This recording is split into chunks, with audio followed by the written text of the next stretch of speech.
শুক্রবার দিন মানে স্পেশাল রান্নাবান্না। আজকে যেহেতু শুক্রবার তাই দুপুরে রান্না করেছিলাম সাদা গরুর গোশত।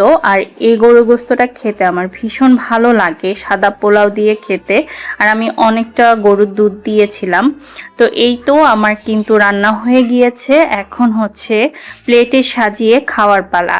সাথে বেগুন ভাজাও করেছিলাম।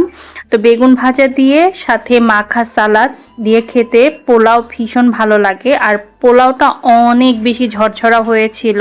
আর সাথে দিয়েছিলাম মটরশুঁটি। তো এই তো বেগুন ভাজা দিয়ে খাওয়ার পর এখন হচ্ছে এই সাদা গরুর গোশতটা নিয়ে নিচ্ছি। আর আমি কয়েক পিস আলু দিয়েছিলাম, কারণ আই লাভ আলু। আলু ছাড়া আমার চলেই না। গোশত মুরগি হোক বা গরুর হোক, আমার আলু কিন্তু লাগবেই। এই তো মজা মজা করে খেয়ে নিলাম আলহামদুলিল্লাহ। আর সবশেষে এই তো গরুর হাড় চিবিয়ে খেতে খুব ভালো লাগে। আর গরুর এই হাড়গুলো কিন্তু অনেক নরম ছিল, খেতেও ভীষণ ভালো লেগেছে। আজকে ভিডিওটা এখানেই শেষ করছি। আল্লাহ হাফিজ।